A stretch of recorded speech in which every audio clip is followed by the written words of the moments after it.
All right, take your seats. We're about to start. I'm Jeff, by the way. I'll be your host for tonight. So today we're going to talk about marketing mix models, and we thank you all for being here. It's the largest crowd we've had so far, so round of applause for all of you for being here. So we're going to have speakers today from Wolt. One from Wolt will be speaking to us online. He will not be able to be here today. But we also have a speaker from SurfShark. If you are from SurfShark, make some noise, please, for SurfShark. Okay. I know there must be a team of Wolt here, so make some noise for yourself. And there is also a Vinted team here, so anyone from Vinted also make some noise. Woo! Excellent. All right. So next slide. I'll be your host. I am myself a board member of Artificial Intelligence Association of Lithuania, and I also work at Vinted doing causal inference and experimentation. So that's me. And now, for a brief moment, I'll introduce my colleague, who is one of the most important people in Lithuanian AI Association and in general Lithuanian AI Linus. A lot of events would have not been possible without him. So please listen to what he has to say. So we have Skip that forever, whatever. So since we have such a good events like AI Meetups, and we're trying to do those events monthly, that's not what we do. That's not the only thing that we do. And the great thing is that we can announce that next year we will have one of the largest conferences, machine learning conferences, which come to Vilnius, to Lithuania, and ECML PKDD, which will bring around 1,000 conference participants, will be held here in Vilnius. We'll have the really intensive September. And one thing that you probably did not know about this conference, so how we could check about everything that we do, we basically could go to our website, to the Lithuania.ai, and if you just go to the conference, to our website, we would see that, well, all of the information will be here. Nevertheless,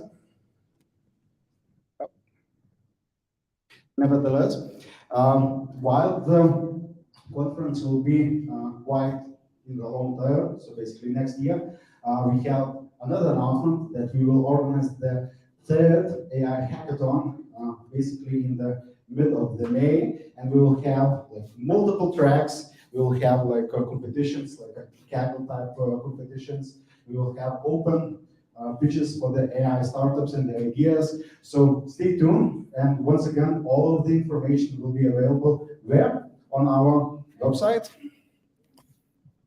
the Lithuania.ai. So keep stay about all of the news. By the way, if you forget about anything, just subscribe to our newsletter and you will be informed about everything. Nevertheless, just to remember, you could follow the Artificial Intelligence Association news on LinkedIn and get all of the news. So back to you. All right, so everyone remember the round of applause. So just to recap, a major conference next year, AI Hackathon upcoming soon, and plenty of meetups ahead. So follow us on LinkedIn and any other social media as well. We're on Twitter as well. All right, so without further ado, we'll go to the speakers. The schedule for the day is that we have first a speaker from Wolt online, then we have SurfShark speaker, then we have Wolt, and then we have Vinted. So that's the order for today. Please pay attention to the presentation, ask questions. We want to see participation from yourself. All right, so I think we're ready to set up Juan. Yeah, let's go. So a round of applause, please, for Juan.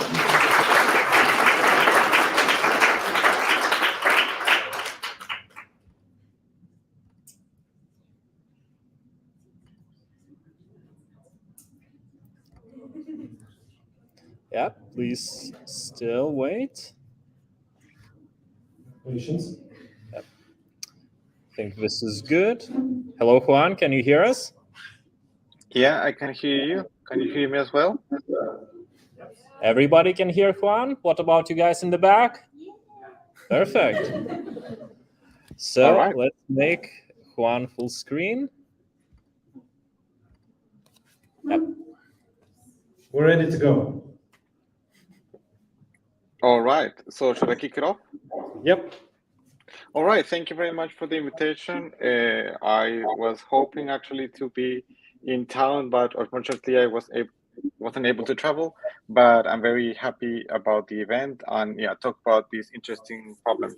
So as I'm supposed to be the first speaker, I decided to give to kind of provide a framework on how we do media mix modeling at Wolt without going into details, but more about why do we work with Bayesian statistics to work with media mix models. So I'll happy to take some questions during or at the end. I'm pretty flexible, but let's go. So the outline for today is I'll give a brief introduction. Probably a lot of you already know what media mix models are, but if not, I will give some motivation. I will actually like to go through a simulated example just to kind of get a glimpse on how these models look and what do they try to learn from the data. And last but not least, I will add some references because now that the topic is getting really hot and there are many interesting solutions in the market. So the key thing is that the media optimization is hard, and in order to optimize, you need to measure.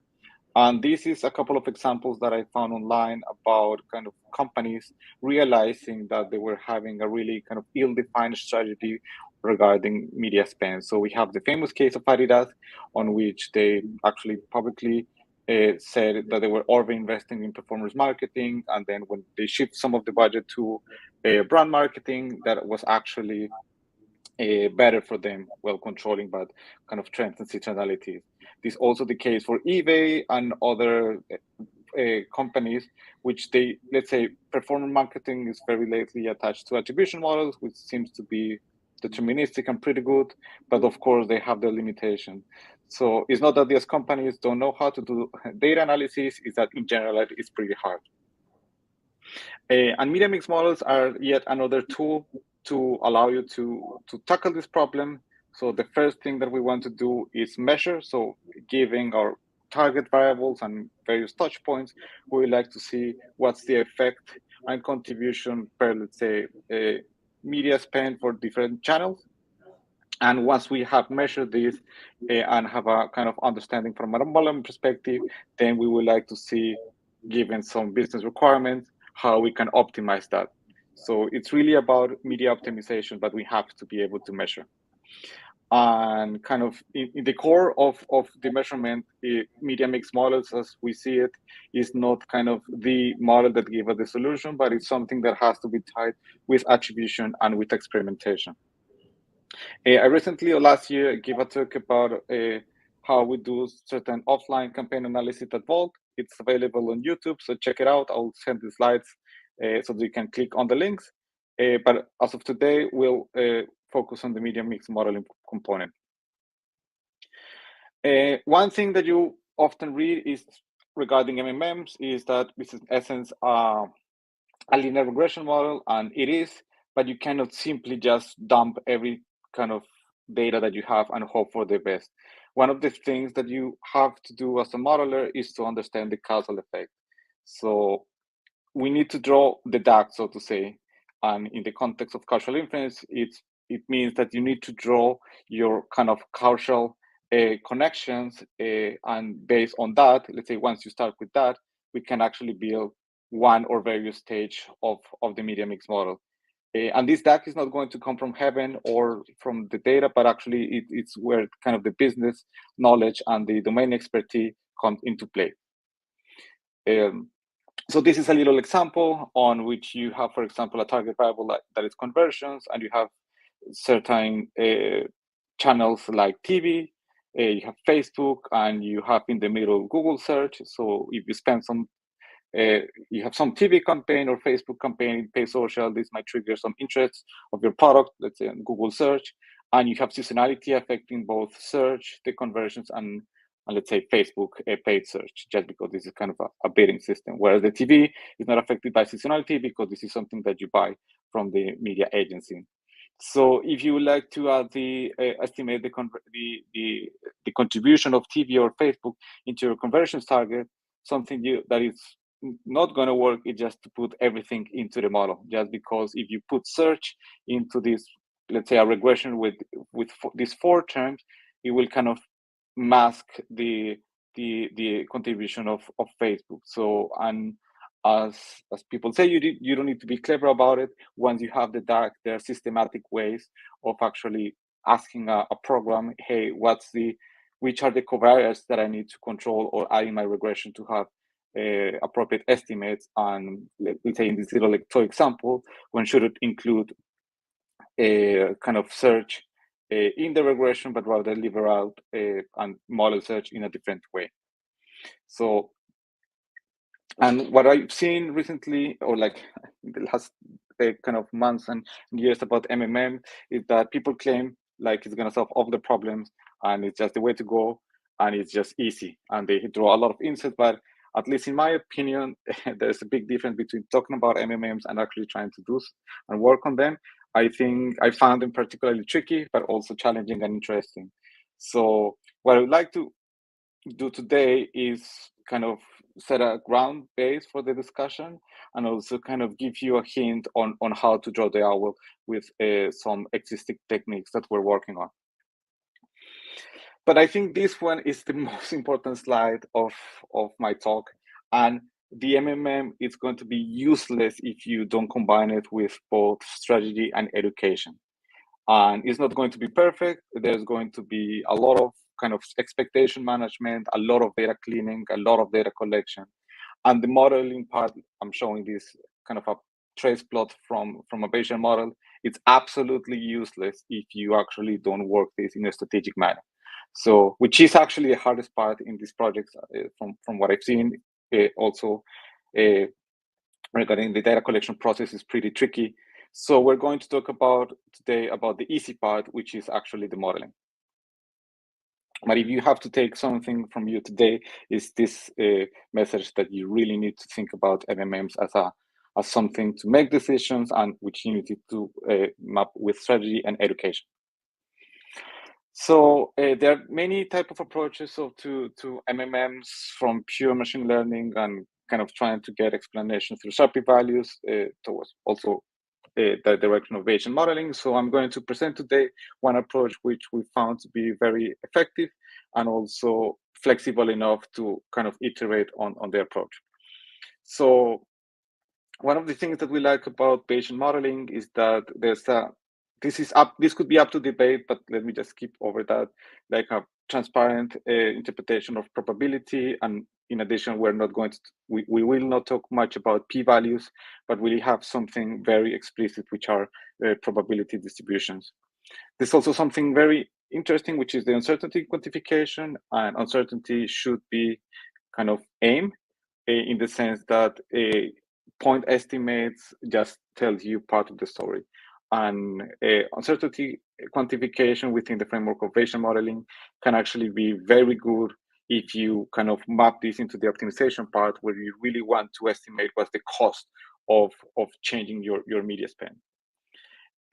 This one, it's also very important. It allows you to explicitly include the prior knowledge into the model.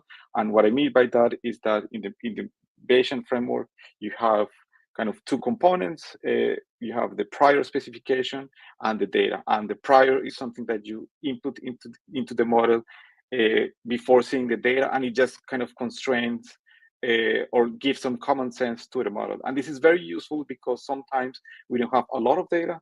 And we already know, for example, that the media spend effects or contribution should be positive, right? It's very hard to believe it, because it might happen, but it's it would be very odd if the contributions could have negative value. So you could, of course, learn that from the data, but you can also tell the model about that. There are other actually more kind of advanced ways to include prior information, for example, trying to add certain type of uplift tests into the model to calibrate your MMM. And it has been shown at least in my experience and talking with other folks, that it has great application just outside of this domain. So in general, Bayesian modeling, it's not just about dummy data sets, but it can have a pretty good place in the industry. Let me just, yeah, and as I said, the key part is that you have three kind of stages. You have first, you have some prior knowledge, which you can also think about domain expertise. Then you have the data, and at the very end, you have your estimation. So I'm going to guide you through some little simulations. So imagine that this is your media spend of 2 channels, and we have channel 1 and channel 2, and this is what you would collect. We could talk about this later. This could be either cost or maybe other media variable, like for example, impression. But for now, let's think about them as cost. And as we're going to simulate this example, we're going to do kind of the data generation process. So what I want to do is kind of do the media transformations and see how I can recover them back through the model. So in most of the MMM approaches, you have media transformations, which are trying to encode at least 2 types of behavior. The first one is what is called carryover effect, which is usually modeled through an ad-hoc transformation. So on the first row, I have the raw signal, and in the row below, it's how it looks after I apply this ad-hoc transformation. And in essence, what this is doing is actually smoothing your signal, because if you kind of have some impressions that you show the user today, you might expect that these have a contribution of the, let's say, sales in the upcoming days or weeks. So one thing to notice is that in this little channel, I don't know if you can see my mouse, there's a clear corner, but if in the middle, this is kind of smooth. So it just allows this signal to vary a little bit over the future. And of course, you don't know that, and you would like to recover kind of what's the strength of this carryover effect. So it smooths the data, the signal a little bit. And the second one is saturation. And it could be, and this is especially for channels maybe offline, or like, let's say, if you put a poster in the middle of the city, and let's say it's there for a long time, you expect that, okay, after some time, or even actually not time, but after adding more posters in the same neighborhood, it's going to be less efficient because it's just going to kind of overwhelm the customers. So we could model this, for example, by taking a log-like transform just to cut some corners. And what you see here, what's happening is that these peaks are actually getting kind of cut off or chopped from the signal. So at the very end, this is the signal that we will kind of would like to recover. Of course, we don't know that. We will just see the first 2 ones. All right. So this is how it will look for, and when doing this data generation process, I will show you that by adding some components, what I obtain after this transformation is that the response of cost into the sales contributions is actually not linear, but saturates a bit. And that's kind of what we usually see in the step of model for certain type of channels. And just to make things a little bit more interesting, I added a seasonality component and a trend component, which is very mild. And at the very end, you get with a curve like this. So in reality, you receive the first 2 plots that I show, which are the media spend and this target variable. And what you like to do is actually recover the signal through the Bayesian methods. So, and there's a slew of models that you can discuss, but we're going to discuss kind of the base one, which is the most, I guess, useful, but it doesn't mean that it's the best one for specific cases. So we're going to just assume that we have a kind of a linear relationship between the channels, which I call here XM. And then we have other controls like trend and seasonality, and we assume we have some Gaussian noise. The only difference here regarding kind of a usual linear regression is that we have this f of theta, which is going to be kind of encoding the media transformations. And this f is something that we don't know, but we can kind of model and, let's say, do some model comparison approach to actually select what's the best one. And this depends on parameters theta. In this specific example, for the carryover effect, we will have a parameter alpha, which is between 0 and 1, which kind of moderates the strength of the carryover effect. And for the saturation, we're going to have a parameter lambda, which moderate how fast we saturate. And this is what this is actually part of the kind of the basic model of Google's paper, which is called Bayesian methods for media mix modeling with carryover and shape effects. It's available online. I strongly recommend reading this paper because it goes into very detailed description of this type of model. And there are kind of different variations. So, for example, if your target variable, maybe it's not too high, but it's low. So maybe actually it's better to model the log scale or the log scale. So in the log scale, you will introduce kind of multiplicative effects, which could be also an alternative for the model, and in some sense also add some time varying coefficients just because it's changing the level. But you can do something even fancier, which is allows the beta coefficients, like the regression coefficients, to vary over time. If you're working on your first MMM, I would advise against doing this at the very first stage because modeling-wise requires a lot more work. So I will, as always, recommend starting with a solid baseline, which is this one in this case. So I don't want to go into a little bit of details on the code, but I just want to give you a flavor of how these models look. I usually work in PyMC, but in other probabilistic languages, it's probably something similar. So the idea of this kind of probabilistic models is that you actually describe the data generation process. And I don't want to go into the code, I just want to highlight something which I find interesting. So the first thing is that we can impose that the beta coefficients of our media contributions are positive. And how do I do that? I impose that these are drawn from a half normal distribution. So I literally chop off the negative values. And that's a very reasonable assumption, which does not involve a lot of constraint. Then I can specify kind of where do I expect my saturation and carryover effects kind of be, and this could be based on experience, and also you can pass kind of uninformative priors saying, actually, I have no idea, let's the data figure out how it is. So in this case, as alpha is between 0 and 1, it's reasonable to use a beta distribution. And if I have parameters alpha, beta equal to 1 both, this will be uniform. But in this case, I'm telling the model, I actually believe that the values of alpha are close to 0. For lambda, which is a positive number, I could also use the gamma distribution to model that. And again, I can add some domain knowledge by kind of specifying the parameters of the gamma distribution. And then once I have the model data, I can pass this through the transformation. So I have one which is called the geometric add stock, which is essentially the carryover effect. And then I can compose that with the saturation effect. And at the very end, I take the multiplication, and that's it. I run my linear regression, and the very last step is just assume that the data, let's say, comes from a normal distribution. And here you can also do many things.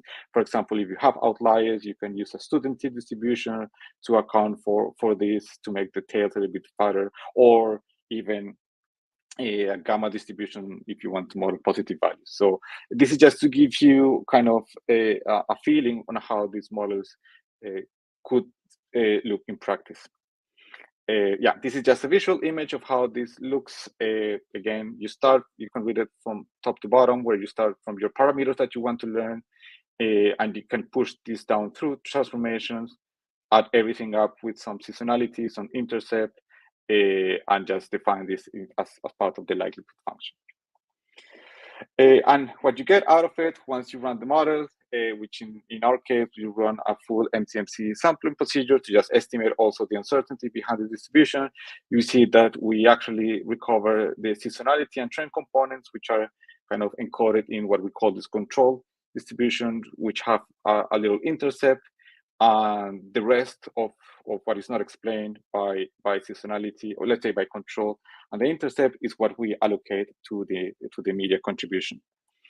And something that we just saw, one can see, is that we actually recover the parameters, because when I was doing the data generation process, I set the values of alpha and lambda myself, which are the dashed lines, and they actually agree pretty well with what I have, but also provide some uncertainty, because again, this is just a sample of the data kind of generation process, and this also is useful once you want to optimize further in the funnel. So at least it's doing something reasonable, and also we recover type of the contribution per channel as a function of cost, which we had at the very beginning. And yeah, overall, we also recover kind of the contribution of the media spent over time. And this is not saying that the approach is time varying coefficients, but what we see is that, of course, we can estimate how many sales came from the specific channel at the specific given time period based on the input. And in this case, we recover the signal, and it's nice to notice that what we recover from the model, which is kind of this dash curves, and also, I don't know if you can see the solid orange and blue one, actually corresponds to the ad stock and saturated signals, which is far different from what we began at the beginning. So the model is actually learning what we expected, and then we should be proud about it. And of course, then this is just a starting point. One thing that you could actually use these models is to compute what is called the return on advertisement spend. And what you can do is, once you have the fitted model, you can now replace the value for a specific channel, the sales to 0, set them to 0, generate predictions, and then take the difference between these two. And if you divide by how much you invested, this will give you a kind of a measure of return on investment. And if you're thinking about maybe not sales, but conversions, then by doing something similar, you can actually estimate the cost per acquisition, or like CAC values, which you get then can contrast with what you get from some experimentation or with your attribution model. And something that I want to announce, but probably this has been already around for a couple of weeks, is that we've been pairing with the folks from PyMC Labs, and we're working on an open source solution for this. So we're going to take all of this kind of hassle of writing these PyMC models, and we're going to try to provide a usable API so that modelers can focus on what is important, let's say the data and kind of the assumption, instead of just kind of fixing dimensions in PyMC. But we are actually pretty ambitious, because we believe when we're optimizing kind of media spend, we should not just look into cost per acquisition or ROAS, but also the whole kind of return on investment over time. And that's why we're also going to include customer lifetime value models, like buy until you die models, also in this framework, in this Bayesian framework. So I've given some talks and have some blogs around this topic if you're interested, so that we can have a package which can help us with these features. And at the very end, there's kind of PyMC at the back, which is very flexible by itself. So I've also worked on some public example of how to do time varying coefficients with Gaussian random walks. So hopefully, let's say this framework, what we're aiming is to make it general enough so that people can build on top of this model to create something custom. That's why we're working kind of nice base class and a nice structure. And the folks from PyMC Labs have also worked in time varying coefficient models using Gaussian processes. And I guess ideally we would like to provide a solution for that regard, but still we're in a very early stage. So if you want to try that out and create an issue or a pull request, we'll be very happy to learn from you all. So last but not least, I just want to list a couple of references which might be useful for you. So of course, I will start with the Google's original paper. I think that's a great starting point if you want to get into the field, at least from the Bayesian perspective. I have a little blog post which has got a lot of attention, on which I go step by step, going into a very simple linear regression model, adding the ad stock and saturation effects, and lastly adding some time varying coefficient with Gaussian random walks. We have, of course, PyMC marketing, which we're trying to promote. But of course, there are other solutions, like, for example, Uber's Uber model, which is actually also doing time varying coefficients, but more in the direction of using kind of latent variables and splines, but of course, very interesting work. And in addition to that, as I mentioned at the beginning, that this usually has to be tied, or like it's recommended to tie this with kind of attribution and experimentation. I'm also working with the folks from PyMC Labs on this cultural pi package, which is it's rather focused on cultural inference methods like synthetic control, different stuff like that within this PyMC ecosystem. All right, so that was about it. Thank you very much. If you have any questions or would like to get in contact with me, you can check out my website or write me an email. I'll be happy to discuss this further. Thank you. Are you?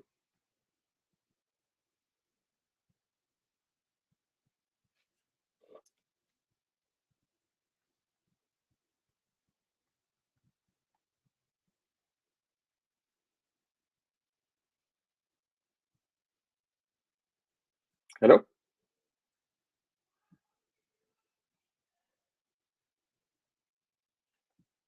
Ollie can hear this. We are not.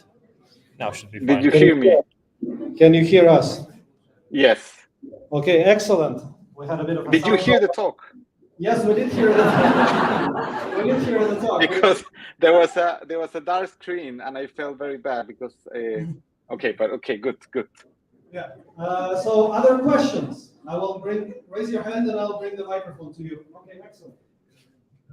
Hi, Juan. Thank you. I don't know if you can see us. My name is Polina. We joined today this talk from Wolt. So my main question, maybe as always, my main question is always, how do you bridge this gap? I don't know if you do have it in Wolt, between the model and the actual business decision making on top of it. How do you make sure that your stakeholders are fully understanding where those numbers are coming from and what kind of decisions are the best for them to make on top of it, and how they can also validate it? 3 questions in one. Let's pretend that it was one question. Yeah, I think it's a very tough one. What we have at least are 3 streams of how we tackle this problem. So one thing is on the education side, meaning it's really a lot about presenting results, going through their concerns and understanding where are the bottlenecks. For example, they often believe that certain challenges perform well, but when seeing the model results, maybe it's not aligned to what they see or that they perceive from the attribution model, and we just need to find out a way of understanding why. So it's not that we are going to impose them a solution, it should be more of a two-way discussion. So that's on the one hand side. Then on the other hand, we're trying to make our model better, of course, and trying to test it, but also at the third component, we're trying to build products. So what we don't want to have is kind of a random notebooks going around. So we want also to productionize this in such a way that there's a kind of scalable and automated data ingestions whenever possible, and to be able to have this in a certain type of dashboard where the results can be updated on a, let's say, monthly or quarterly basis, depending on the data stream. So I think, at least in my experience, one should tackle these things at the same time, because if you, for example, take the education and have a beautiful dashboard, no one's going to read it. But also, if you do a lot of education and modeling, but there's no kind of proper way of displaying this and eventually actually making a product, because the risk of just having random notebooks is that your data scientist leaves and then no one knows what to do with the random PyMC model. So I think that has to be somehow aligned. And regarding the decisions, of course, kind of we are not there to just tell them where to invest, but also give them a different perspective that the attribution is lacking. So I don't have a kind of a way of cracking the problem, and I think it's just a journey. I guess we are relatively early in that path, but we're confident that through having a transparent way of explaining the results, you get the buy-in. So one of the reasons why we decided to build this in-house is because if I get a result, I can explain why it happened. So I can guide you through the specific data point, and I can tell kind of the story behind it, instead of just saying, I don't know, I fed a model and that was they gave me. So I guess also gaining this trust, it's key. Can you hear us? Yeah. Okay, excellent. Are you satisfied with the answer? Yes, thank you so much. Okay, any more questions? We'll take one more question in the interest of time. Any more questions? There's a question in the back, and I'm coming for you.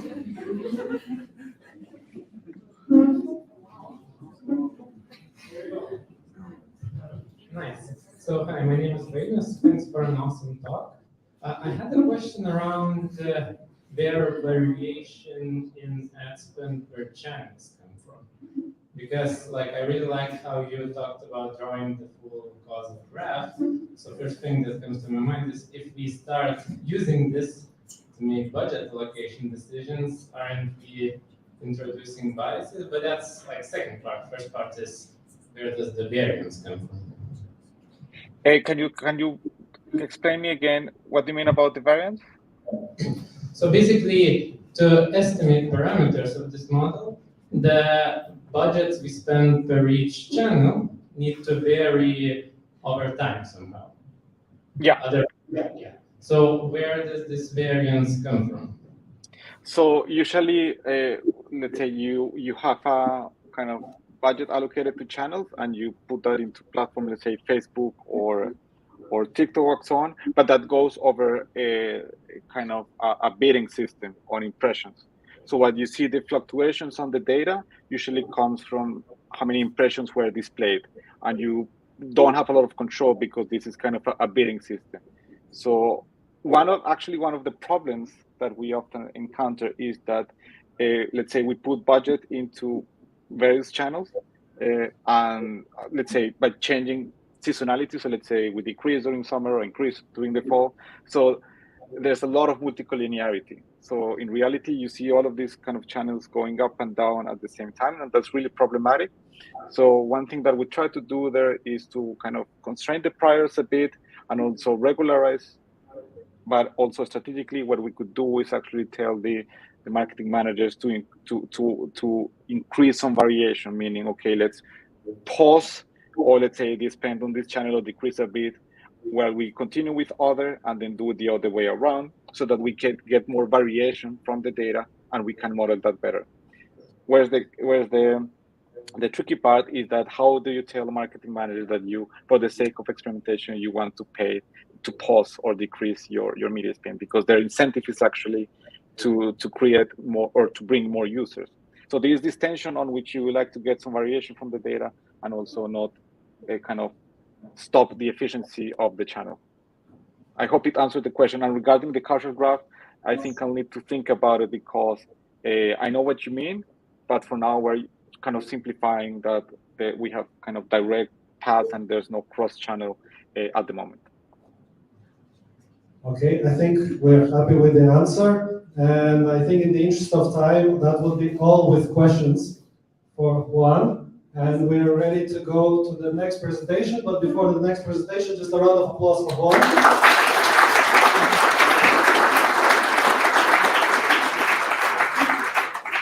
And I believe, Juan, you're active on Twitter and LinkedIn, so people can reach out to you at any time and poke you if they have more questions. And read your blog. More LinkedIn than Twitter. I'm not liking Twitter lately.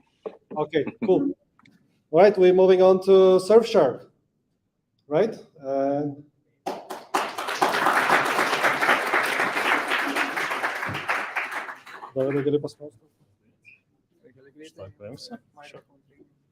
Make sure to stretch a bit. Microphone training greitai. Nieko nereikia daryti, ištirti. Jo, viską girdės. Išėjo tą PowerPointą gaut. Taip. Man reikia by phone pasakyti.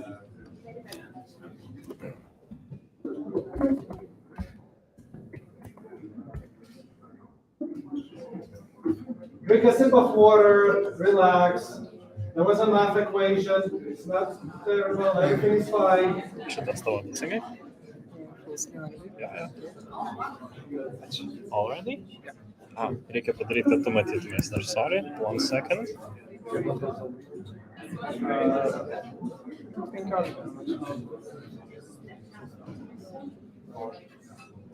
I guess būsim be tavo vaizdo šį kartą, paskui tik įjungsim. Būsime be tavo asmeninio vaizdo, tik prezentaciją matys žiūrovai. Yeah. Okay, we're ready.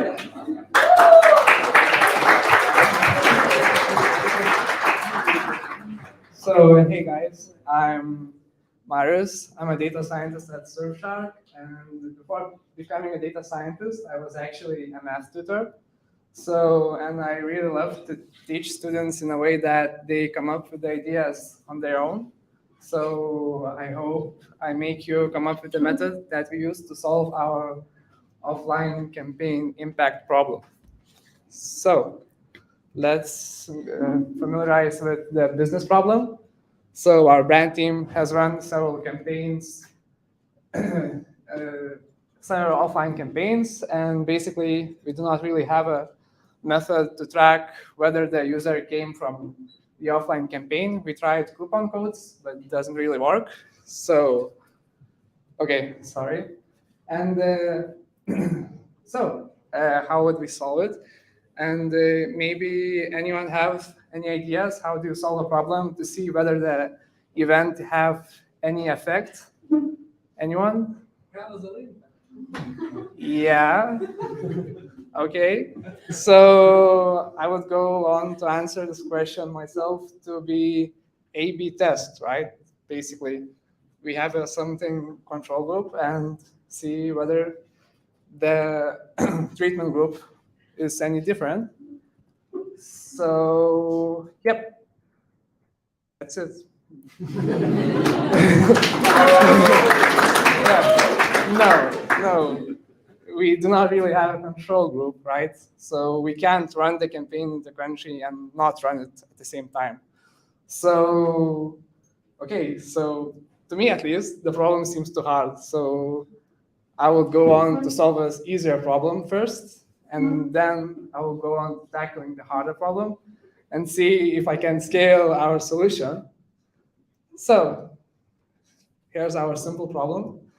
Let's say it's an exchange rate of some currency that is pegged to another currency, and the government released a policy that unpegged the exchange rate, and you clearly see it fell down.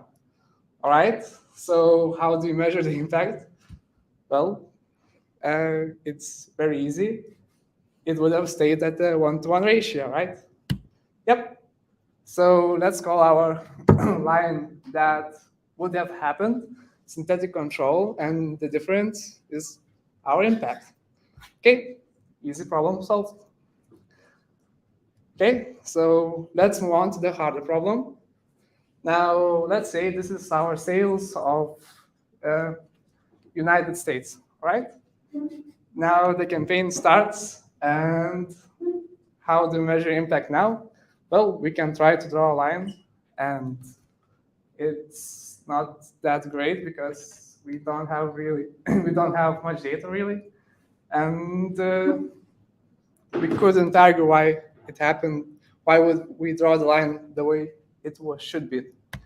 So we just get some covariates. So there are perfect covariates to our United States sales. That is just the sales of other countries. Okay, so now we can see that the campaign starts, our covariate drops, and the actual sales of the United States starts to rise. So we can say that there was some impact. So how do we draw the line? So I could draw it from the eye, but it shouldn't be great. So to make it some more rigorous, let's introduce some forecasting models. And basically, we introduced also the validation period. So before the campaign, we validate our model to see if it's any good at forecasting. And if it's good, we go on to forecasting what would have happened if we didn't run the campaign. Yep, so that's the harder problem solved. Okay, so it's very easy, and I'm 100% sure you'd say you didn't need a data scientist for that. I agree. So, okay, so let's talk about some problems. So correlation is not causation. So if anything happens during our offline campaign that is not directly responsible. So let's say some influencer just did very great during that period in that country, and the sales rose. Okay, now he's hurt because his sales is attributed to offline campaign. That's sad. So to make it fair, we introduced some sanity metrics. Basically, we, how do I say it, monitor whether our period during the campaign is any different, and is there any suspicion that something happened? And we let our marketing experts supervise it. So, hey, this output doesn't make sense. And then I say, yeah. So, okay, time frame before the campaign should be business as usual to make it easy to forecast. And small impacts may be lost in the noise. So if you invested something like 10,000 and the daily sales is around 100,000, how much do you expect to make the impact? So that's problematic. Okay. And long term, because this method is based on forecasting, so long campaigns is basically out.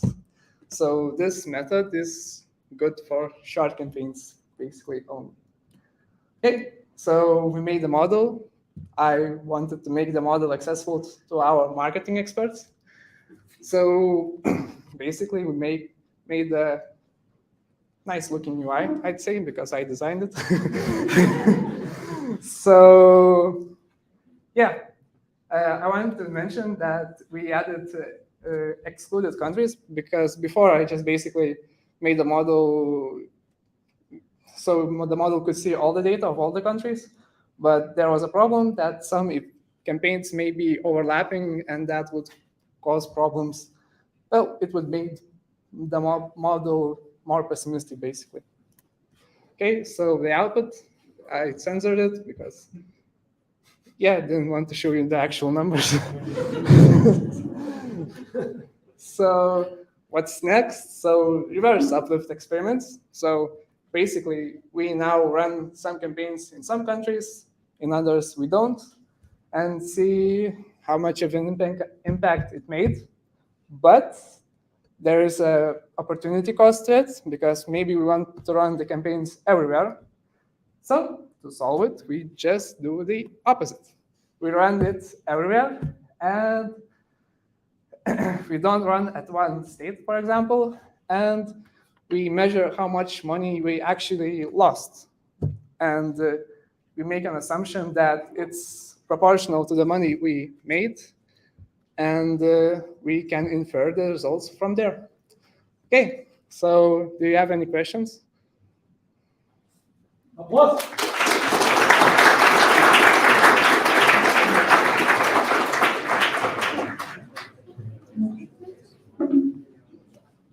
Pakeisiu, kad tu matytumės.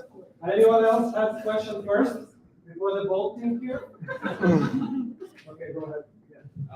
Hello, Anton from Wolt. Can you please introduce yourself? I'm not sure I remember the name. Nice to see you. Thanks a lot for the presentation. It's amazing. And now I really want to have it because I want to use it to convince it. Probably Paulina also. One thing I wanted to ask you is, we are also trying to use causal impact, but the thing is that we cannot often get a model to be really sensitive. So we often would get an error with some 10% or 8%, which sometimes prevents us from seeing the impact.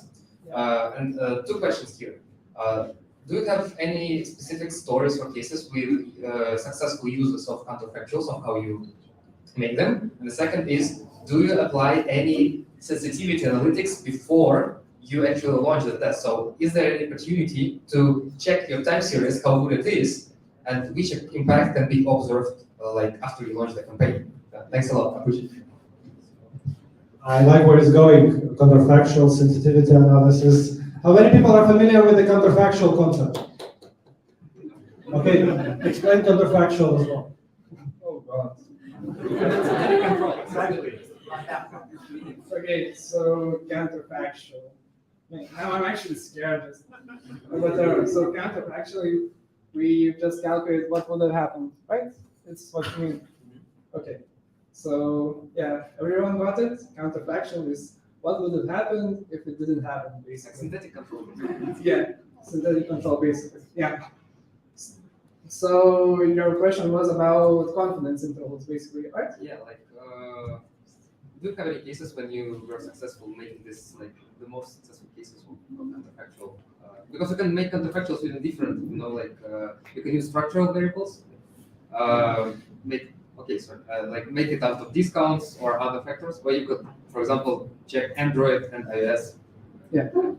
Okay, so basically we used only other countries for now. We probably should introduce some other variables that really correlate well. But for first version, we just did that. So yeah, confidence intervals weren't great. So to deal with that, I just basically modeled with additional models to get an sample going, and I hope that it would shrink that. It didn't really. And now I'm looking in the future for using augmented synthetic control, and it's from a package GeoLift from Facebook, and it's actually really good. And it basically cut out a lot of work from my end. So yeah, and I forgot the last question you asked. About sensitivity analysis prior to the test. Like, so if you want to launch something, do you analyze prior whether you have an opportunity to actually? Okay, so yeah, I was given this task post fact or post campaigns. So basically, I didn't have a chance to do that. But in the future, I'm advising the marketing to let me do that beforehand. But now we did not do that basically. So yeah. Thanks. Yeah. One more question? Come on. Okay, another question. Oh. Yeah.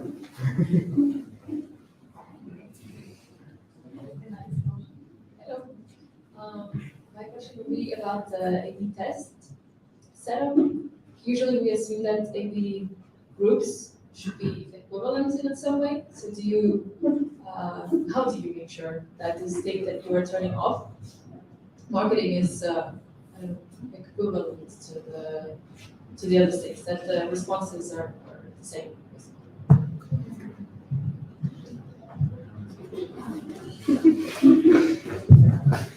So basically, to make sure, we just validate our forecasting model. So if we see if with the data we have, we can make a decent forecasting model in the validation period, like I showed. And if we did that, if it is any good at forecasting, then we move on and assume that it's good. Yeah. Answered your question? And there's a question all the way at the end. Last question.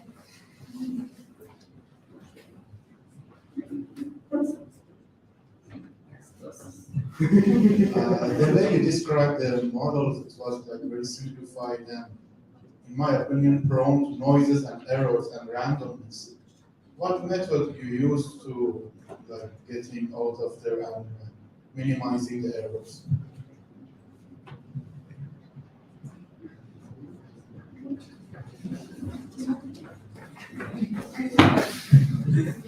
So yeah, the randomness and the errors is a problem, and basically to deal with that, we just need to get the forecasting model to be good. And to add to that, in the future you should use augmented synthetic control method, which basically only uses the data from other countries, and if there is any structural break, you basically can get it from other countries as well. So, yeah. All right. Round of applause for our speaker. Apologies for putting you on the spot with the counterfactual. And Wolt is next. Anton? Switch.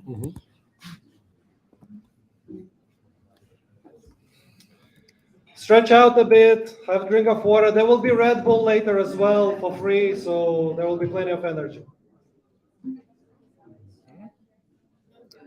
think it's all good. Fine. Here you go. I like. How do I switch sides?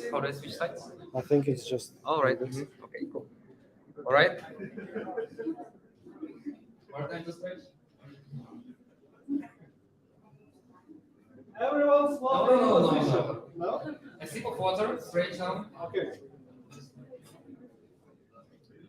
So guys, are ready?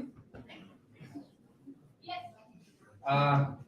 Happy to see you all. First of all, a round of appreciation to AI Lithuania for making this happen.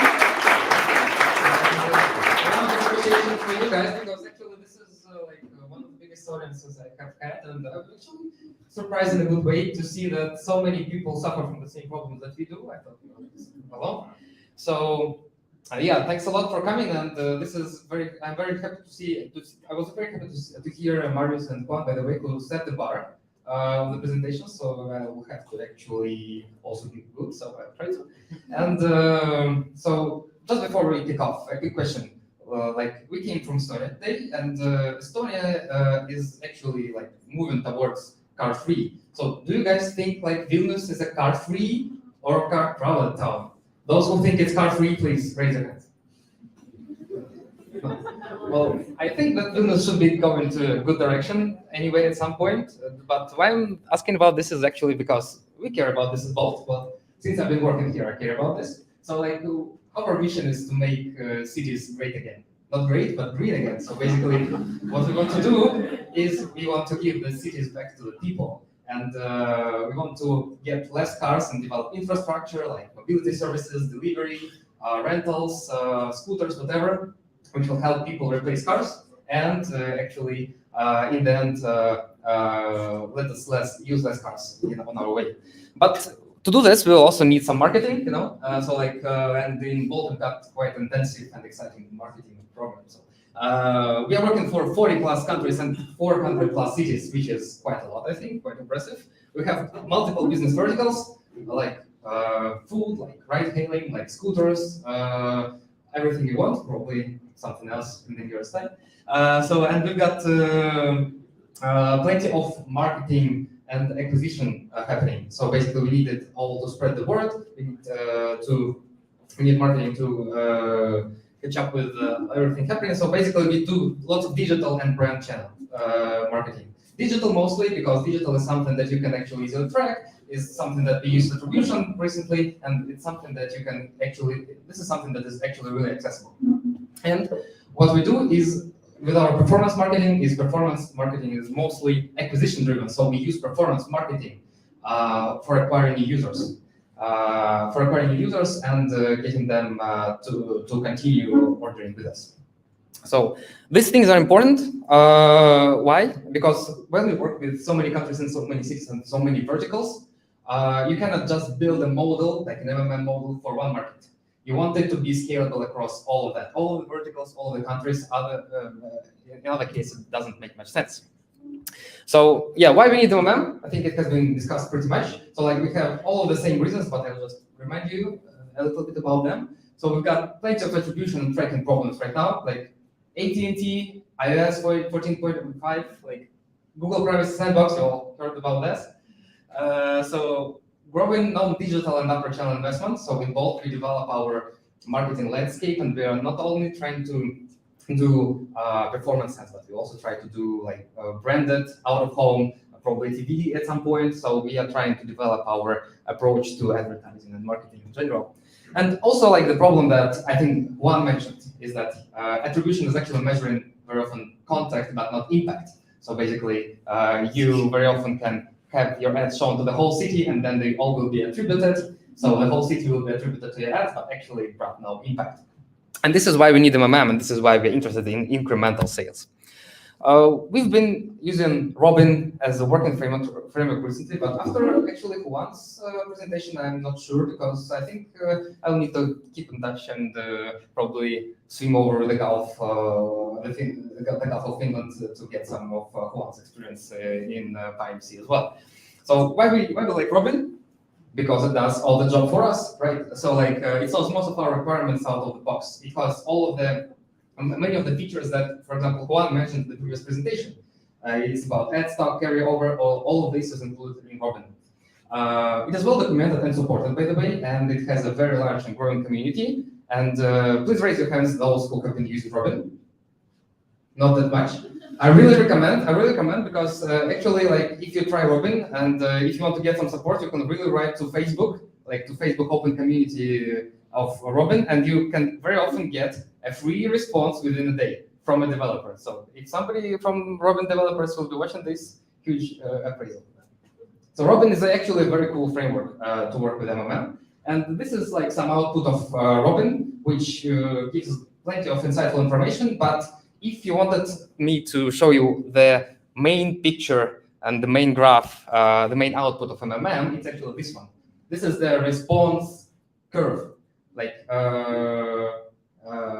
I think it's quite easy to interpret it. Like, it helps to compare the channels and how impactful they are. So on the horizontal line, you can see spend.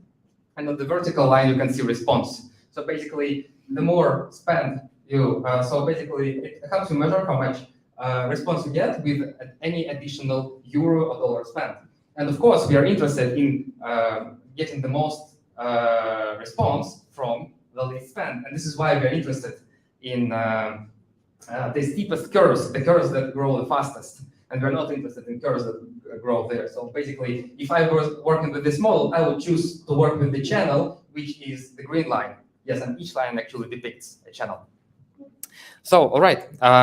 Basically, what we wanted to share with you today is actually a couple of learnings that we've been doing, that we've gathered after like 6 months of MMM. So we've made plenty of mistakes. We've done lots of experience. So, and I would be actually the happiest person today if all of these learnings would be destroyed. So if anybody finds like some sort of mistakes or challenges or finds opportunities to come up and argue about them, so please feel free. So our key learning is actually about experimentation.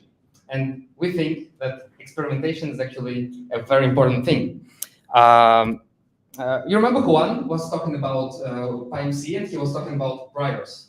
Like, I'm very thankful to him for mentioning this because actually priors is the same as like experimentation and calibration. So, and if you start out with Robin, you will start with this very well documented page. This is a very cool page. I really recommend this if you haven't started with Robin yet. So, this page like will tell you plenty of information about how to get the data set, how to get the metrics, how to select your features, how to select everything, and the experimentation and calibration will be something in the end. So basically, naturally, you think that it's more important to collect data, and it's more important to collect the data set and probably leave experimentation for some time after you model, after you finish modeling. So the thing is that non-calibrated models, the models to which you don't apply any priors, and the models to which you do not apply any calibration or experience, can be very optimistic. So let me give you one example. This is like one imaginary MMM model, and this is saying that we have Google CPA and Meta CPA around 3, which is like, in our case, will be very cool because our target CPA, and target CPA is when users break even and pay off, is like 20. So the insight I get from this picture would be scale the investment, try as much spend as you can. And basically, if we follow it, here I got some pictures from the previous presentation probably. So like, since we have this response curves, we can actually try to increase the costs and probably form our expectations about the results. So basically, we can predict what would be the increase after we increase the costs. So this is our expectation. And after we increase the costs, like 100% or like 200%, a really huge increase, we get something like this. And are we sure this is what we wanted? No, I'm not sure this is what we wanted. Like, this is not the impact we are looking for. So basically, what we try to do is on this market, which we'll be discussing. So what we try to do is we got some experiments, put those experiments to Robin, run Robin, and we get different CPAs, 3 times higher. And these are like CPAs like 10 and 15, 20. And we can see actually the model is behaving a bit differently. So basically, the models, the CPAs are much fairer, and the CPAs actually depict the reality much better. But to get to this experimentation, to calibrate your models, you actually need experimentation. And we've been speaking about this already today. So we've got actually 2 ways to experiment. One is an A/B test, like when you literally split two users into two groups. But for us, it's not available to do on our own. Why? Because we are new user focused. We focus on user acquisition, and to do the experiment, you need to do the randomization. And since we do not have the user base of all the users of the world, well, we have to ask our colleagues from Google for that. So yeah, we've got some among us. So yeah, so we need to collaborate with our ad platforms. Basically, we need to collaborate with Google, Meta, to ask to basically conduct this test for us. And with the conversion lift experiments, there are more problems because when you work with ad platforms, they are dependent on attribution, which means you cannot do this thing, for example, on iOS, because you will get a tracking problem. And another thing is actually has been covered today. These are quasi-experiments with causal impact, for example. So I don't think I have to stop on this topic. So basically what we're doing is we are making a synthetic control, a counterfactual, to model the data and then check the difference, which will be the impact. So if you want to align your model with this experimentation and sources of truth, if you want to do it in Robin actually has a function for it. So you basically can supply the CPAs and check how this works. And in Lightweight, you can also get some, and in PyMC as well, that Juan has been talking about, you can get some priors and get them into the model so that the model is calibrated. So yeah, and by the way, one cool feature about model calibration is that it helps you communicate your results about MMM to your stakeholders and probably sell them. So what you can do after an experiment, you get some CPA, some result of spend per result, and actually you can draw it with some points on the map, on the response curves. And then you can check how well your response curves is fitting those black points. If it's fitting them very well, you can say that your model is doing a good job and is actually doing a good job to find the incremental impact. So yeah, learning number 2 is many of your decisions will be trade-offs between business and tech. I will give you one example. So like we had a dilemma. Which method should we use for MM? Should this be installs or should it be first rights? First, we were thinking about installs because they're upper funnel. It's quite easy to install an app, and it's quite difficult to make a first right because you have to pay, right? So if you want, so installs should be much more sensitive to ads. If you advertise and get people installed, you can see the impact of your ads more easily. But at the same time, install metric was actually quite noisy. So like install metric is subject to many other influencing factors, and it's actually far away from our business results. So basically, we are looking for monetary results. We are looking for people being able to pay for our product, not just to make installs, right? And this is why we decided to go for first rights. And this is some trade-offs that you will be making decisions based on every now and then, because there are many other situations where you can do this. For example, you can think about country or city level models, like when you model your MMMs on city or country level, you can be choosing daily or weekly granularity for your data, and all of these will depend on whether your model is doing a good job for building these response curves, and whether it is doing a good job doing the predictions. So versus your business impact. So yeah, one other learning, actually, is that to do all that, to find out what is your gross version, you will have to try a lot. And to try a lot and to do lots of iterations and repeats, you will have to create data sets. And data set pipeline can look something like this. It's like collect, transform, and push to the model. Very easy, right? Like if you showed me this slide, I would say, okay, easy to say that. Like I would say, collect, transform, push to the model. It's easier said than done. So, and in reality, it would look something like this. So like you have some data set with spendings, which is quite complicated to collect. You have to collect some data set with your key, like your KPI, probably your first rights, some installs. You have some additional factors like discount, whatnot. Then you have to transform it all. You have all those nasty scripts and pandas data frame, plundering around with data. You have to filter it, bring it to the same granularity, pivoting, trying to merge, and then you realize that the KPI data frame is on city level and that everything else is on country level, and then you go to step 0. So you go to start. Does everybody have the situation, or is it only me? So yeah. So after you recover from this, you will have to push it to the model, like Robin. And pushing it to the model is actually not the easiest part, because to feed the parameters, you also have to say which granularity your data is on and so on. So this is quite complicated, and you have to manually look it up. That's a problem. So how do we solve it? We decided to make some JSON rules, like where we specify all the parameters, and we basically use these JSON rules to transform and push the models and push it to the models. So basically how it works, we collect all the data that we need on the lowest granularity level. So we have it on daily level, so not on weekly level and not on monthly level.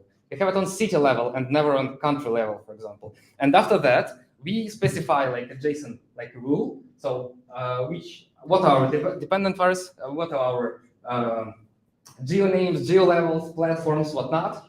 And we try to transform this data with this JSON, and then this very JSON will be the specification of the model. So this makes your model quite sustainable, and the data pipeline doesn't prevent you from many of errors. This is something very important for us, because actually we are working with 40 markets and so many verticals. So yeah, a couple of advantages that it gives you is that it actually helps you to generate data sets for your models from an Excel. So basically, you can put all of your markets and model specifications that you want to some file, like in some Google spreadsheet. You can create plenty JSONs automatically out of them, and then you can push them all to the model. And you can also forget about specifying the model separately. So if you specify some model with PyMC or Robin or Lightweight, you don't have to manually look up the parameters there. All right. So, and the last learning is actually start with simple models. You know, like Robin documentation that I have mentioned before actually suggests that you create some really sophisticated models. It suggests that you bring a government policy changing as factors. It suggests that you bring I don't know, macroeconomics, GDP, whatever. So I have plenty of things that should be brought into the model. We have been playing around with this, and we found out that it actually helps, but the impact of this is not robust. So basically, you can build different models, and the impact of your channels and the impact of different factors changes from model to model, from model specification to model specification. This is something that we do not want. And the most important thing here is that actually it doesn't make you feel comfortable, confident about the impact. So the model changes every time, and you cannot say what is the real incremental impact of your ads. So what we recommend to do is actually start with the simplest model, basically probably just having only the only the marketing channels that you have, and gradually add more predictors to that, and find the most and gradually add the predictors after you have done the POC of the model. And also one recommendation here is that find the most general predictions. So you can be predicting weather, you can be predicting traffic, you can be predicting lots of things, but very often lots of factors can be generalized by one. For example, Google has been publishing for COVID research purposes the Google mobility dataset, which can encompass lots of factors to one. And this is very important for us since we are working in mobility. And they have stopped actually publishing it, which is a shame. Why? But still, you can try to think about more general factors that you want to include to your models. So yeah, and we've got some questions, but these questions are going to be from me. So yeah, I've discussed response curves, probably remember them. And I've been working with Robin. And one thing about Robin that I might not like is that, our markets grow mature. So we come to one market, and if you come to some market, you actually know that the ads are very impactful there. But after 2 years, everybody already knows about Wolt, and the ads are actually not so impactful. So we expect that the response curve in the beginning is very steep, but in the end, like after 2 or 3 years in each market, it actually starts decreasing. You cannot actually model it with Robin. You can probably model it with PyMC, and this is why I'll write to Juan. But I was thinking it could be done with Robin, but any idea? By the way, this is the presentation. This is something that I took from the presentation by Thomas Wiecki, like from PyMC Labs. So this actually makes me feel like I'm a PyMC person after this evening. Right. So, but if anybody has experience modeling this, it would be very cool to hear your advice. And the other thing is that how do we calibrate models with counterfactual experiments?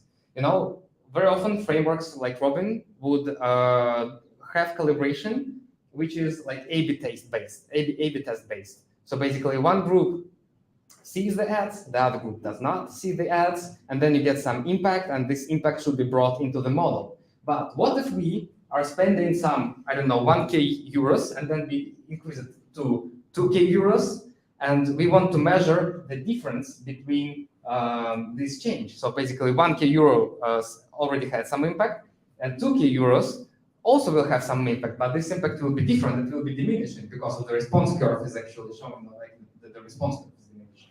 So this is another question that I cannot find an answer to. Probably it can be also modeled with PyMC, but I don't know. So yeah, this is it. And the most important part, and probably what I came here for is, yes, we are hiring, of course. If you guys, anybody of you had a thought, something like, oh, this guy is talking some bull something. I know how to do it better. Please come out to me. So probably you will end up in Tallinn. I don't know. And we also have a perfect role of MarTech manager of ads and acquisition. So if you want to give some vision about how you see marketing and plan this and make it so strategic, we are happy to hear that. Yes, and we also have some positions for lead data scientists and senior data scientists to do some marketing and ads acquisition. So really recommend you to have a look at those. We've got, by the way, plenty of spots open at Wolt. So if you find any of those, you can reach out. So we'll be happy to hear that. And yeah, we are actually having fun. So we are Wolt. We'll be happy to hear questions. We have branded clothes, so please come up. And yeah, happy to hear your questions. Hope it was not so boring.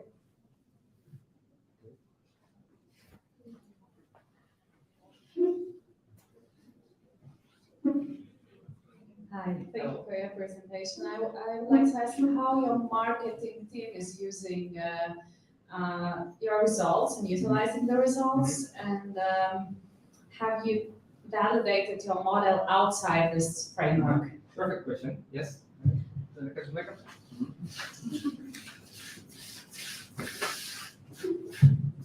The thing is that, if you wanted a short answer, I would say ask me after 3 months, because basically what I've been talking about is something that is not sort of in production. That is something that we are working on and getting some learnings to share with you.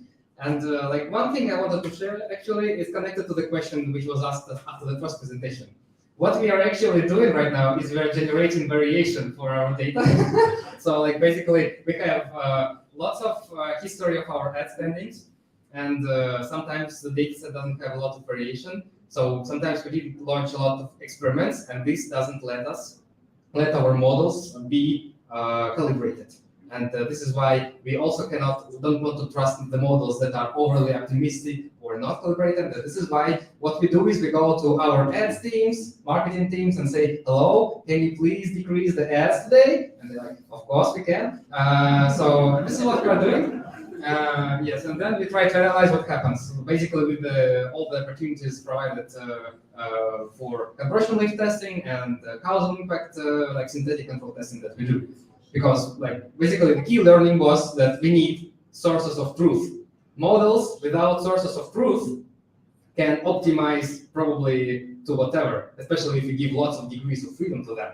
So we definitely need some sources of truth. You need to believe them, And like after we get enough experimentation, the models will be calibrated. Please reach out after 3 months. I will tell you. Can I answer that? Yeah, okay. Just feel free to come with Hi, I work with Anton. I just use my option not to present whenever I can and can ask Anton to do that. In Wolt, working with Anton, I'm kind of like more on the salesy part of here we build something, let's use it. And like I will repeat the same that I think Juan also told today. Like you will need to sell to your marketing team, or if you are a marketing team, you will need to sell to your other colleagues quite a lot. So what we've been doing so far is rather more ad hoc plus research kind of things. So like we don't want to build something that is very detached from what people need. So when we say that it's not productized yet, it's in research and development, it still means that we've been for 6 months. It still means that pretty much every day we talk to our ads team and to other marketing teams who are not only working with advertising, trying to say, like, to onboard them into idea first, because they're both very used to attribution topics. So we've been doing quite a lot of experiments with them and quite a lot of more like ad hoc changes. So not necessarily providing them yet with a model where we just expect them to blindly trust the model and outputs of those models, but rather like trying those individual experiments first, where we say, okay, like, do we really believe that, I don't know, our wonderful spend in Vilnius is actually bringing us all those users? Can we check it? We can check it. We see that the results are not what attribution tells us. We see it almost all the time. Sometimes it's better, but not surprising. I think for most of you, like most of the time, it's much, much worse. So we have those individual points that already allow our marketers to change their strategy. So right now, we kind of actually live in two different worlds inside marketing team. Very confusing for everyone, trying to change that in the next 3 months. But we still use attribution quite a lot. So most of our productized solutions, dashboards primarily, they're built on attribution. So, but decision making in the ads team, so like our major contributor to our marketing spend, is already more or less happening with those topics in mind, but it's not like one big wonderful solution yet. It's still like more, let's take a look at that. Let's take a look at that. We looked 3 months ago and it showed no incrementality. Are we sure we're going to invest? Yeah, productization is the next big step for us. Is it correct? Did I miss anything? Yeah, we like to chat. Yes, we'd like to chat about all of that. More questions? Any more questions? Go on. Yeah? Yes. So, thanks for the nice presentation. I actually have a question about, so you outlined a very nice idea where you basically converge to a JSON file and that adds your features, and that's really nice. How easy is it to get there in a big company? Can you just, knock on people's doors and say, okay, we need data in that granularity and we need it now? Or is it like a gradual process? Do you have some sort of processes for that? Well, it's within the competence of an analyst. Basically, when I was talking about JSONs, thanks a lot for appreciation of this idea. Like, this is something, like, I have to admit, this is not very production also. This is in my notebook. I typed a notebook, so like, on GitHub, so sort of. So like, basically, building it for yourself and run it on local machine, well, basically took a couple of weeks with like validation and everything. So like, some engineering work required. Our next step is also like to bring it to some like ETL where it will be updated and will generate data sets without us, which is part of productization. Thanks a lot. More questions? We have time. Generate questions. Generate questions too. Does anyone like, why are you here today? Do you have any problems that you want to solve with them? Just like throw them at us. I've got a question to get started while people thinking for questions. So first, to help you with the advertising a bit, what would your lead and senior data scientist be doing on your team? That's a question for me. Okay, so those are not data scientists, those are data analysts. So in Wolt, it's kind of like not a very clear line sometimes. For example, Anton here, who built most of those things, is a senior data analyst. So yes. So yes, we are looking not only for those roles, by the way, also market manager, who is driving the vision for that, and with the help of analysts and data scientists executes. But for our senior data analyst, senior plus roles as well for data analysts, specifically for ads and acquisition, it's kind of like working in very similar areas as we presented today, as let's be honest, Anton presented today, I'm just naming them now. But it's essentially research and POCs and then productization of things like that.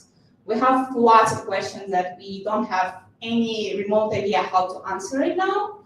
MMM was one of them for a long time. We got Anton as a person in the team, so now it's been more or less like solved. See you in 3 months. Anton, see you in 3 months. Yes, but we also have other questions, like for example, how do we understand the impact of search campaigns? Something that Juan showed very well today, like they're being impacted quite a lot, but by what you do in your performance marketing, in your brand marketing, and then they also combine it with organic traffic and somehow impact your results. Like how do we understand this variable? How do we understand its impact? It's not so trivial to do it in like even in MMM. Or how do we analyze the long-term impact of our branded activities? We've been investing quite a lot into brand. Brand does not have an ad stock of like half a day. You invest into brand, you don't see the results maybe for like the next couple of months, or you see a spike, but then like you have quite a lot of this saturation that you need to bring to the market before you might be seeing the result. We don't know how to answer that yet. We want someone to come and figure it out. Ideally, someone come and tell us because they've already done it before, but at least like come and figure it out. We also have another role, which is the lead data analyst. It's not connected to MMM. It is connected to marketing though. It's in the domain of marketing communications. So while for performance, like we use performance primarily for acquisition campaigns, for retention, we usually use the most marketing communications. So we interact with our existing audience, emails, pushes, etc. Lots of research topics there as well, very complicated, like similar in complexity as MMM, just different. So we're looking for someone to drive those initiatives and again, solve very complicated problems for which we have no answers. And we have several other roles that are more on the operational analytics side as well, working with those topics, but not on the research side, rather on helping with productization and operationalizing it in the team. You can come to me later as well and talk about that. I will gladly answer all questions about hiring. Thanks for that. Any last questions? Oh, there is a question. Excellent. About variation? How to make marketers actually. Great. Thanks a lot for an awesome presentation and very good energy. I don't know if you want to go back to slides where you showed oh, now I get scared. Calibrated from lift experiments and highlighted the line here. This one? A bit back, I think. Maybe forward. So I guess the question this one or we can one forward. Maybe. Forward. Forward. Yeah, this one. Okay. So if I understood correctly, you said that you take these data points from lift experiments and use them as priors in your LMM model. Is that right? Yes. Yes. Okay, so my question is might be a bit provocative here, but why do you see any value added of LMM here at all, as opposed to just fitting some concave line, and how would you test that there was value added from Thanks a lot. Finally, some real discussion, guys. Really happy to hear those questions because this is what we're thinking of, and this makes me feel everybody was listening. So very cool. Yes, the question is like, does LMM make sense? And this is sort of an open question because we've been discussing this with our internal data science team, who have some sort of similar process for discounts, but a bit different.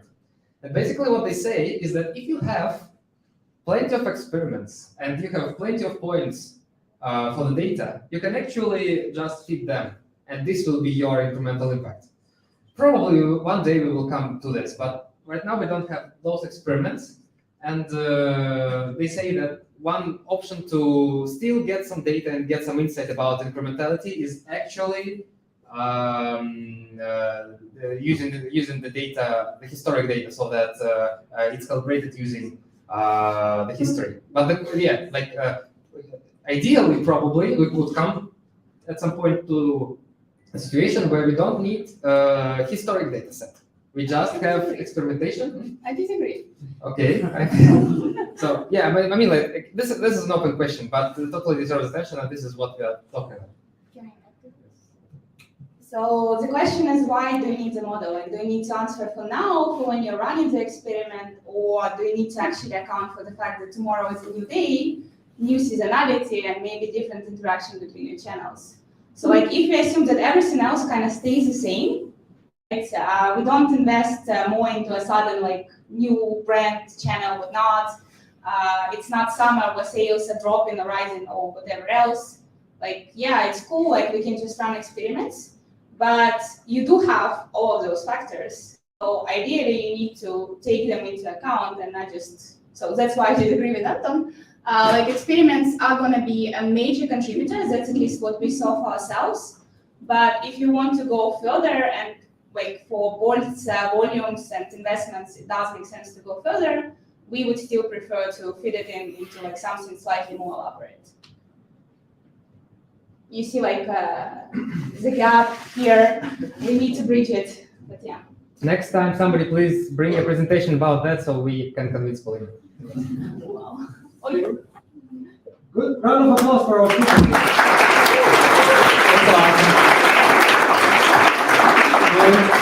There will be pizzas and Red Bulls and different drinks after the last presentation. That's going to happen now. And you'll be able to connect with all of the speakers, including Paulina and Anton, after the last presentation as well. So you'll be able to ask more questions. And next speaker is from Vinted, my colleague, Andrus. So go ahead. Hello.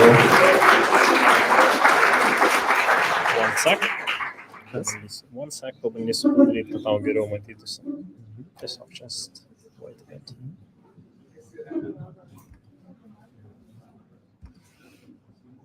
Taip, tavo yra vismo. Never mind. This shit.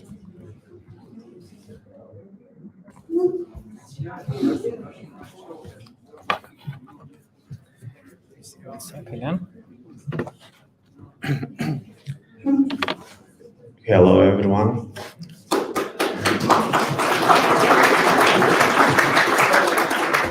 Yeah, so I'm Andrus Pedriazas.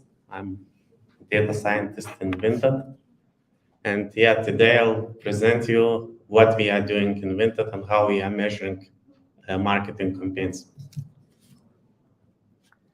Yeah, very similar slide as Wolt presented.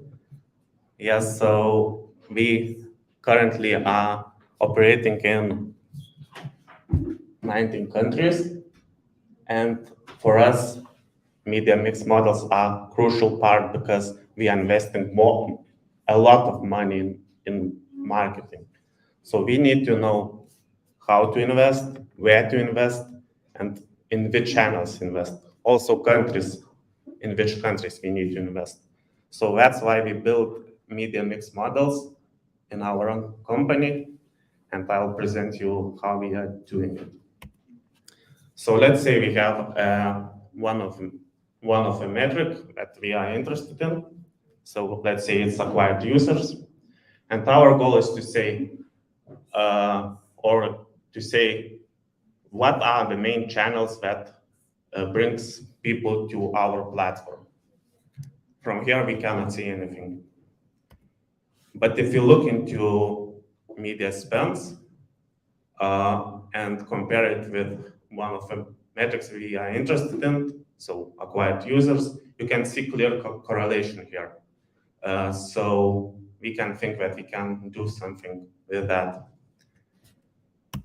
Yeah, and then it's like our final goal to have something like this, to distinguish the effect into multiple parts. So first part, let's say it's organic inflow. Organic inflow is an inflow that is not affected by marketing.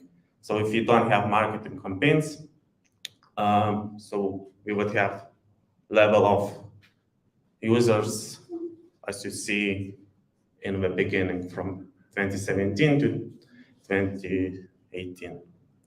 And then we started short-term, we started marketing campaign, and we see the quick increase in our metrics. So this is called short-term marketing. We currently now calling it, and we are doing it by media mix models. Yeah, so I'd like to present some things how we are doing it, because we are doing by our own building models without not using Robin or any other frameworks. But yeah, maybe one day we will use it. So let's say how we are measuring organic inflow. Before marketing campaigns, we have a period, let's say 3-4 years, without any external shocks. Yeah, and we are using it to estimate seasonal curve. We are using non-parametric regression for that. And then you can see here blue line. So it's our, let's say, one country's seasonal curve that we are using later on, adjusting our dependent variable before model. So yeah, so we have some challenges here because seasonality can change over time. So we need to somehow also include it.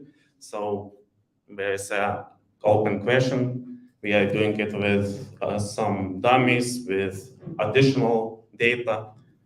And one additional data, as Anton mentioned, also we are using it, Google mobility data in our models. Because yes, during COVID lockdowns, seasonality changed a lot. And we wanted to somehow to fit it, to understand how a seasonality changed, how people behavior changed. And yes, so there are a couple of open sources data that we are using. So Google Mobility and COVID Data Hub, also very useful data source. So let's say you can see here in the right graph. So in the right graph, you can see our metrics, one of the metrics, acquired users, and residentials data. Residentials means how many hours people spend at home. It's a relative index, but you can see here in some cases, the correlation is really good. So with some feature engineering, we can include it in our models. And also we are trying to do a lot of tests. And one type of test is just stop marketing. Because it's very important when you are modeling long periods, 4 years, for example. So if you have increasing trend, so it's very difficult to say where is organic inflow without breaks. So usually we are trying to do at least 2 breaks per year, and it is like a reference point where we are defining if our model is good or not. So yeah, so we are doing a lot of tests, and one of the tests is just stop marketing. Yeah, so later, now I move to how we evaluating marketing effect. So there are 2 types of marketing effects that we're trying to measure by media mix models. So first one is short-term marketing impact. So from our data and test, we noticed that usually it lasts from 2 to 4 weeks usually. For some specific cases, it can be longer. And long-term effect, I can explain by graph in bottom of the slide. So here the same graph, and you can see that in the beginning from 2017 to 2018, on average inflow was close to 8 somewhere. And later, after campaign, it increased significantly, close to 19 or 18. So this difference between these two lines is called baseline of lift, and we are using it to attribute to marketing campaigns because marketing is working not only on short term, but it increased our base in long term. Yeah, and usually we are using 365 days after marketing campaign for long term. It's more business decision to be more conservative. Other companies or other studies say that it can be even 3 years period, but at this point we stick to 1 year. Yeah, and once again about transformation. So as previous presenters said, we are using very similar transformations. So first transformation is so-called ad stock. So let's say, imagine you run marketing campaign. So it can work not only a day when you ran it, but also tomorrow, next day after tomorrow, or even after 1 week, or even longer. So this is captured in our model by ad stock transformation formula. Yeah, and then this transformation also transformed once again with negative exponential transformation that capture so-called diminishing return shape. So let's say you can look into picture, blue line. So what does it say? That additional euro spent or TRP, target rating point, gives you a lower amount. And the more you spend, the curve becomes flatter and flatter. So this is the same as Juan mentioned. So we including into the model such type of transformations. Yeah, and one more thing, also very interesting, because usually when you have model for more than, let's say, 2 years, 3 years, marketing effect is not the same all the time. You need to somehow control. One of the options is like put a lot of variables for different periods, or just make some transformation of your variables. So we are doing both, but now I will present how we are doing transformation of our variables. So we have additional model for TV variables, let's say spot level modeling. It's very granular, half-minute level, and you can see each spot here in red spikes here. Yes, so we are measuring each and individual spot efficiency on installs, and then evaluate how many installs each TV spot had. Then we summarize it, aggregate it, let's say on weekly level, and in the second graph you can see a red line. It's how response short over time. Week we can see that it depends because the same phenomenon. The more market, the more market, the lower efficient market in general. So we see that it decreases, and after some time becomes flat. And we then adjust our variables that we are using in the model. Black line is TRP.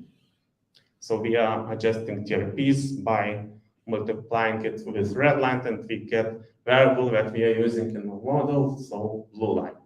TRP is target rating point for those who don't know it. So it's marketing metric that shows how many percent of your target you reach and how many times, which share, I mean, of target you reached. And yes, so this variable is very useful and help us to capture the changes of marketing efficiency over time. And to summarize this part, what is important that usually marketing managers, once we want to run marketing campaigns on good seasons and run in big budget, and during low seasons we don't want to spend. And then you can see that there is like correlation, multicollinearity problem when you are spending a lot during good seasons and less during bad seasons. It's very difficult to distinguish which effect comes from good season and which comes from marketing investments. So what we are doing, we have a culture in our company to test things. So we are testing even during the bad seasons, trying different pressures, different scales, different media mix, and it helps us to improve models. Also, some channels are just too small to measure by media mix models. Their incremental effect is just too small. And what we are doing then, we are trying geotest. Recently we started, and also using a package that is already mentioned, GeoUplift or something like that. And what else? Also, we are trying to do isolated tests. So turn off marketing for 4 weeks, 5 weeks, then try heavy, high-scale campaign, TV, radio, out of home, or whatever. Then once again, 4 weeks break, and then we can see that it's isolated. We can have more confidence about our evaluation. And the last point I wanted to mention in this part is how marketing efficiency change over time. It can be included, as I mentioned, by adjusting variables. Also, it can be created additional variables and so on. So it's up to discussions, but at this moment, we're mostly using some kind of transformations of marketing variables. And the final section is how we are selecting models. So yeah, we are, of course, a lot of statistical tests, regular tests, but I'd like to focus now on the graph. We are doing so-called models coefficient stability tests.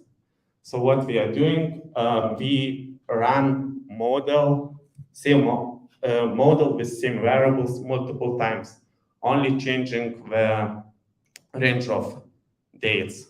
For example, in this case, we are just reducing week after week, week after week, and collecting each variable's coefficients from the model. And in the best case scenario, it would be all the values should be lay on 1. So it's like a weighted index. If you see something strange, if you see a lot of fluctuations in some variables or something very irregular, you need to get back and try to do changes and understand why it's so. So yes, it's very useful tool that we are using before pushing model to production, because usually we are retraining model every week and evaluating last week results. So stability of models is very important for us. Otherwise, stakeholders will not trust us.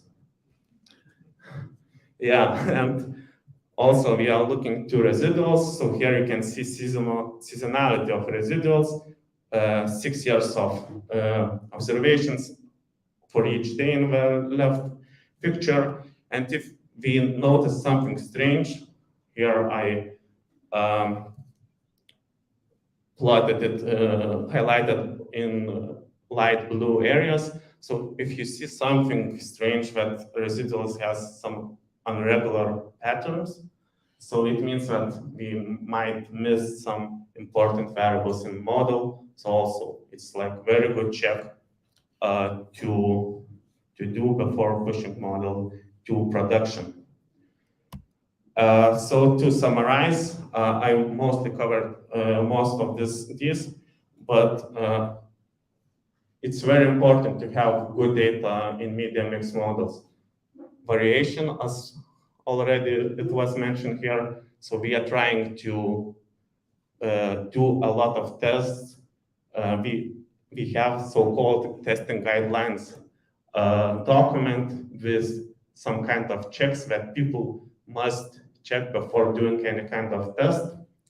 And yeah, it helps. We're trying to improve and to have more accurate models. So thank you, everyone. And if you have any questions, so please let me know. Any questions? There's a question up there in the back, and there's a question here, so I'll go to you first. Thank you so much. So the question is maybe what's the ultimate goal from business perspective? Seems like a lot of amount of work goes into this, and I guess on the other side of the spectrum, you can take 10% of revenue and spend it on ads. So yeah, maybe what are the benefits of actually doing this hard work? Yeah, so our goal is to expand our brand, our platform across the world, and we want to understand which channels helps us to do that. So if you run marketing campaign and see that it's not working, so okay, we need to change something, maybe run different channel, maybe change something in product. So that's like a ultimate goal. But can you arrive to a certain constant that you would say, okay, that's the perfect mix, or it's never going to be the case, you're always going to be testing and testing? Yeah, it's a very good question. So it comes from business decision. We know what is the threshold that we can tolerate. Let's say we call it payback, and when we reach certain level of payback, we cannot like be worse than that. More questions? There was a question at the back, so I'll take that first. I don't know where the person is. Oh, you are the person. Okay. Yes, so my question is, you're talking about stability checks, right? Yes. Sorry? You're talking about stability checks. Yes. Is it a great information? I cannot hear you. Can you? Yeah, okay. How often actually do you perform stability checks? Sorry, I cannot hear you. Cannot hear you. Now maybe you hear me. Yes. How often do you actually do those stability checks? Is it like one time forever, or like with every change of the model, with every change of seasonality, take this perspective, like the current state of the market, you do this? Yeah, understand. So usually we recalibrating our model during the longer marketing breaks, and then we are looking into these graphs when we are changing our model to production. So it's usually twice a year when we are looking into these graphs and when we are changing models in general. Right, and there was another question somewhere we saw here. No? Here is one question from Wolt. So you know they say that good model is a predictable one. So you present much my point. So yes, another question from us. So you said that you stop marketing for like certain periods of time. I assume it also includes advertising, right? Yeah, so we stop marketing and advertising. So yeah, it's like similar. It's a painful topic here, especially for colleagues from maybe Google and Meta in the audience. So if you stop and then restart the ads, you have certain periods during which the ads relearn, right? Especially if it was like a long time or if you change your budgets significantly. So how do you account for that? Because this spend is not as efficient as it would have been if you did not stop the ads. Yeah, so it's a very good question. So I'm talking about other, like not digital channels, TV, radio, and others. Digital channels we are like attributing and measuring by different source, not by media mix model. So it's like different thing. That's it. Any more questions from the audience? All right, and the pizzas should already be here, and the drinks. So let's thank the speaker. Thank you very much. And just so that you know, the Wolt team is here, SurfShark is here, Wolt unfortunately is not here, but Vinted team is also here. If you could just identify yourself over there in the back, the Vinted people, just raise your hand. And Vinted people there near the TV. Yeah, I know you're there, just raise your hand. Yeah, here they are. Yeah, so Vinted is hiring as well for marketing team. I'm not for marketing team, but I'm just making an ad for them. They are hiring a senior data scientist. But thank you all for the evening. Please enjoy the pizzas and follow Lithuanian AI Association. There will be plenty of more events. Sorry? And join association too, yeah. Exactly.